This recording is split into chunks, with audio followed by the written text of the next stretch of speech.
திருமணம்ன்ற கமிட்மெண்ட்குள்ள போறப்ப ஆண் பெண் கிட்டையும் பெண் ஆண் கிட்டையும் தன்னை ஒரு பெர்ஃபெக்டான பார்ட்னர் காட்டிக்கிறதுக்காக போலியான ஒரு முகமூடியை மாட்டிக்கிட்டு நடிச்சுக்கிட்டு ஏமாத்திக்கிட்டு கல்யாணத்துக்கு அப்புறம் அப்படி ஒண்ணுமே இல்லைன்னு தெரிஞ்சதுக்கு அப்புறம் யதார்த்தத்தை புரிஞ்சதுக்கு அப்புறம் தான் இங்க வந்து நிக்கிறாங்க. இன்ஃப்ளூயன்ஸ் இந்த ஜெனரேஷனோட சாபக்கேடையோரான இருந்த வார்த்தை. இன்டர்நெட்ல யாரு எந்த விஷயத்தை எதுக்கு பண்றாங்கன்னே தெரிஞ்சுக்காம அதை நானும் பண்ணுவேன் அப்படியே பண்ணுவேன் அடம்பிடிக்கிற பொண்ணுங்களை பாக்குறப்ப அதுல எந்த பெண் முன்னேற்ற சிந்தனையும் எங்களுக்கு தெரியலையே மேம்.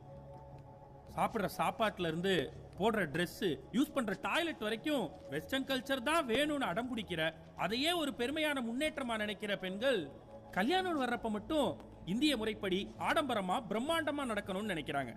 இந்த கார் வேணும், இந்த மஹால்ல தான் நடக்கணும், இவ்ளோ பணம் வேணும், இவ்ளோ நகை வேணும்னு கேட்டு பெத்தவங்க கிட்ட உரிமையா நீயா நானால சண்டை போடுற பொண்ணுங்க கிட்ட நான் ஒண்ணு கேட்கிறேன்.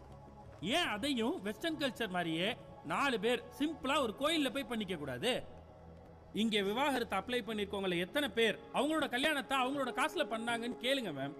அவங்களுக்கு பிடிச்ச ஒவ்வொன்றையும் பார்த்து பார்த்து பார்த்து பண்ணி இன்னைக்கு வரலையும் அவங்களோட பெத்தவங்க அதுக்கான கடனை கட்டிட்டு இருக்காங்க.